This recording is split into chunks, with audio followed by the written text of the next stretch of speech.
DizzyPW with OnRPG and MMOHut, and here we are. It's finally the final reveal of our cosplay contest, and here we have our winners, Sushi Monster, cosplaying as Ryubi. Tell us, is this the first competition you've done, or have you done this before? I've actually never done this before. Wow, so this is your first time. Congratulations. Thank you. And what was it behind Ryubi that made you want to go with this character? I just thought she was really, really cute, and I really wanted to do her outfit. So you did a really great job in the pictures for the photo shoot, and I just wondered if you had any tips for other cosplayers for when it comes to portraying a character. What do you think is the most important thing to remember? Just like really look closely at the reference pictures and look at all the details, because like it's really the little details that make the difference, and also like concentrate a lot on like the hair or the prop. Yeah. Speaking of the little details, it seemed like you really had it down when it was coming to the like reveal step by step. Like you got a big early following with people just because you kind of showed not just your outfit but how cute you looked in it. Is that part of your tactics? Thanks. No, just like posting progress pictures of everything. And how exactly did that work out? Because we weren't really sure, like, were you sending them in, or was there, like, deadlines you had to follow? Oh, yeah, we would send progress pictures every Thursday just to show that we were working on the costume, what we had done so far. Actually, almost cut Jared off right there, but I got really curious because your wig, you spent a lot of time doing your wig, and you've had wig work before, you've done work with wigs. So I was just wondering, for this particular wig, did you find anything that was really difficult with making it, or did the experience in the past really help you with this one? There were some challenging parts that I've never tried before, such as these hair horns. I've never done stuff like that, so hair wrapping was a new experience. How did it go for you when you were doing it? Frustrating at first, but then as I got like going and going, because you just do the same thing over and over, it got easier. And how did you come up with the idea of this? Of what? Of including the breasts in the costume? Because this series is really, really well known for, certain assets, certain qualities, so I really, really wanted to bring that out. Well, it paid off for sure. And of course, the question you've been dreading. If you were running a kingdom in ancient China, what would your ideals be? Well, I would want it to be all unified, and everyone harmony and happiness, I guess. I guess. We'll take it. All right, well, thank you for coming down here to Anime Expo and checking things out. And any last words to our viewers? No, just have a good weekend.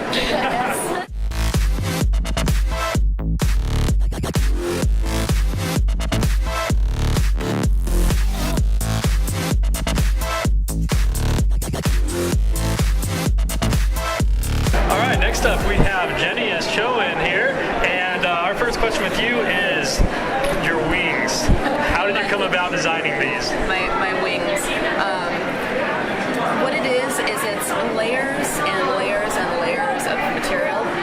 It's Dupioni silk, because I can't not use Dupioni. I love it. It's one of my favorite materials. So it's the main bottom layer, and then the black is actually a separate cut layer, separate cut layer, and then it's a mixture of heat and bond and sewn down. Nice. I actually had a question about the wings too. Your wings too, because I remember that you said that her character, the costume was a little bit more on the simplistic side, so you wanted to add your own personal touches. So when it comes to cosplaying a character, do you find it really important to add your own personal touches to it to make it your own, or to be more accurate? It really depends. I honestly go project by project. There are some where if it's a really, really overly cosplay character, then I want to make it my own and have things. What I love doing is if the character was real, if they're a real person, think of movie version of something. So I like to go for a more practical bend. Instead of using flat colors and flat fabrics, I like to use stuff with texture. I use a lot of leather, pleather. So it depends, but I like adding something that's just a little bit more, something that you notice in person. Oh yeah, definitely. It looks great, by the way. And it seems like you kind of have a theme going with Choun and with Maka from Soul Eater. Do you just like cosplaying as like the spunky, crazy heroines? I tend to like characters that have a little spunk and a little spark, or a little sarcastic, typically a little perverted. I like the ones that have a little bit of a smirk and a swagger, or that just sort of misbehave. They're not quite the anti-heroine. Those are my favorite to do. But I'm not the perky, let's go guys, main character. I'm more the, I guess if I have to, and I'll kick everyone's ass along the way. Nice. And then another question since we're at Anime Expo. Why do guys who like anime love blue hair so much? I think it has a lot to do with their childhood. A lot of the people here probably one of their first animes was Neon Genesis Evangelion, and there's just, I mean, even Choun's weapon looks like this. Yeah, there's something about the blue hair, and I think blue hair is so hyper fantasy. When you think about it, you can get a lot of variations on natural hair colors. Even more girls now have pink hair, but when you get blue hair, it's you just so rarely see anyone like that, and it's this wonderful fantasy element that just elevates it. Awesome. And then my last question is, do you ever have any intention of getting the mask that Choun wears, the butterfly mask? Oh, my mask. I think considering the sleeves and everything, I think I could do it. It's totally the Superman thing. It's like, I'm not Choun. Oh wait, yes I am. Whoa, where'd she go? The Sailor Moon kind of thing. It's exactly. Like, oh, we're in disguise. Don't worry about it. So yeah, I think I'll do it. Next round. Sounds good. Thank you for interviewing with us. We'll have it up on the site soon.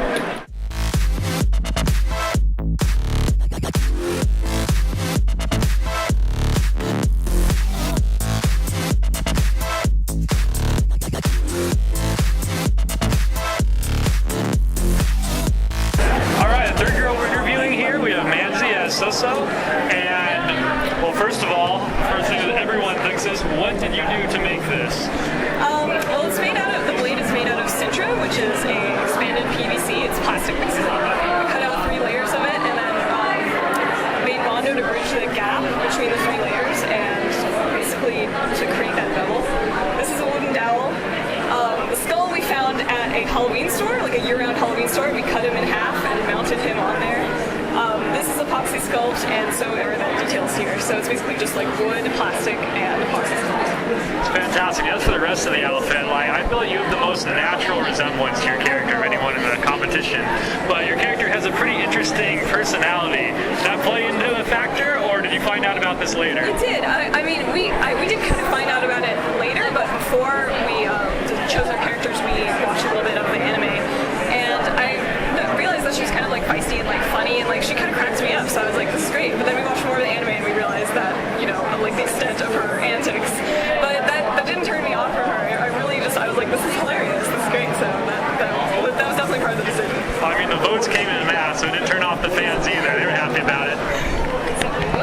So actually, I want to ask you more about your weapon, because you are more of a prop person, as you said. Yeah. So did the weapons that the characters use kind of factor into the decision you made to choose? It did, yeah. When we were first looking at the designs, we didn't really know much about the characters, so I was really drawn to SoSo's design, like all of it. I was like, she's blonde, she's cute, she's feisty. I really liked the colors and stuff in her outfit, and then I noticed that she had a giant scythe. I was like, this is awesome. This just kind of completes the whole thing for me. So yeah, that was definitely part of the decision. So you also said that you guys all got to watch anime, so you guys probably watched together, like the characters. What was it like working with just all these talented individuals? It was awesome. I mean, we're all friends, so we were friends before this, but we've never worked together on a project like this before. So it was really awesome and rewarding to get to work with them. We bounced ideas off each other. We all kind of helped brainstorm. It was really great. That's awesome. So definitely working with friends, you would say, is a big factor in cosplaying. Would you say when you're making a costume, input from friends and other cosplayers is important during the process, or do you think you wait till after? No, I think it's definitely important during the process, because there's a lot of different ways to do things in cosplay, and there's sometimes maybe techniques that you wouldn't have thought of if your friends hadn't been there to like help you through the brainstorming process. That's great. I just noticed the headpiece up here. It's kind of hidden behind your hair, but that is pretty awesome looking. How did you put that together? That is a resin cast. I sculpted it out of clay first. I made a silicone mold by pouring silicone over it, and then I had a mold that I poured resin into. So I got perfect copies of both of them. It's crazy. Have any other questions? Just wanted to say that your costume is awesome, and if you have any advice, because you did a great job during the photo shoot, and you really portrayed the character really well. So if you had any advice for people who are posing for photos and they did photo shoots, like what tips would you give them? I guess my biggest tip would be to communicate with the photographer. I feel like that's a really big thing, because when you're posing, you obviously can't see yourself, so you're not really always sure if what you're doing is working.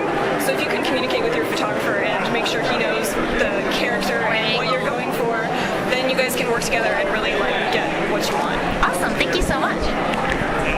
any last things you'd like to say to our fans?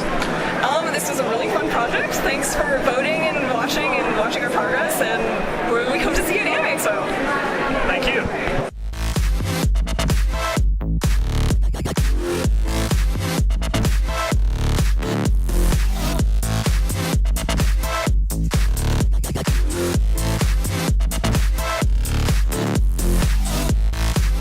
Alright guys, we're on to the fourth girl now. We have Vani here as Sonsaku, and the first question in everyone's mind is how did you make such an unrealistic anime outfit come to life? Well, it was definitely a challenge. I made a lot of mock-ups. I made a total of 6 just to make sure that the fit was right, and lots of hidden support and elastic and like safety pins came into play. It was a challenge, but I loved drafting and draping and all of that stuff. So it was a fun challenge. I just like to say myself and most of my writing staff had your back in this. Like, we were all voting for you guys. When you were winning, we're like, what? This is an outrage. We get to choose the winners. This is our contest, but we kept it fair. So Thank you. You are a veteran in this industry, though. You said you have a lot of friends that back you up on this. How important is that? I think having friends that you work with on costumes is really, for me personally, is key. Like having a little support group and people that you can work with that inspire you and that you inspire, it just makes the process 10 times more enjoyable. And I feel really fortunate that I know a lot of really talented and really creative people, so we can kind of brainstorm together and keep the energy up. So speaking of which, you said you had about 10 years of experience cosplaying, so I'm sure you met a lot of great people along the way. So how has your experience over the last 10 years helped out with this particular really difficult costume, you say? I would say the biggest proponent would be just sewing experience, and a lot of character designs aren't really made to work with like gravity or physics, so working to kind of take something that's 2D and translate it into the 3D, sometimes you have to take artistic liberties, and I think the more and more, the more I make costumes, I kind of have learned what to omit and what to alter. This isn't, in my mind, this costume is almost accurate. There's a little couple things that I would love to change, but they just don't work realistically. So, I would say, as far as experience, just understanding dynamics more of the translation between 2D to 3D. So definitely this costume, like we were talking about, it's so difficult to wear, it would seem. So what would you give, what advice would you give to amateur or people just starting cosplay and seeing a costume as intimidating as this? What would you say to them if they wanted to take something on that's more challenging?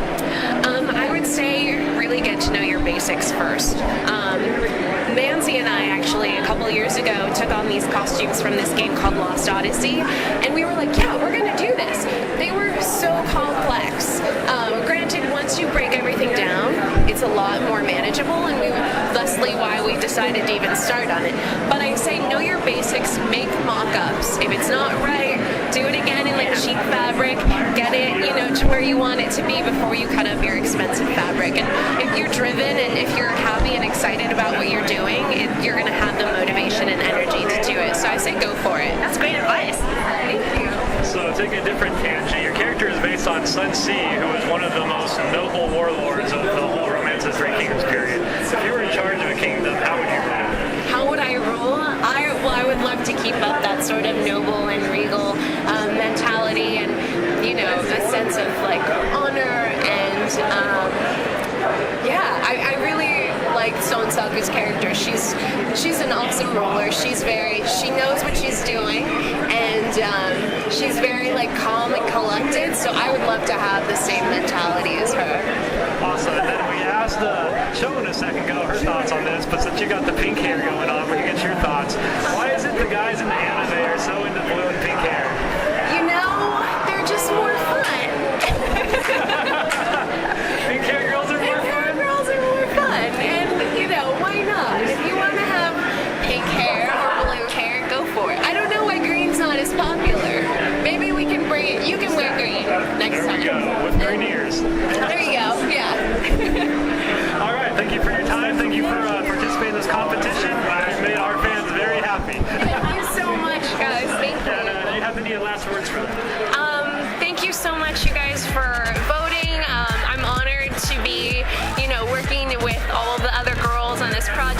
It's been so much fun. So thank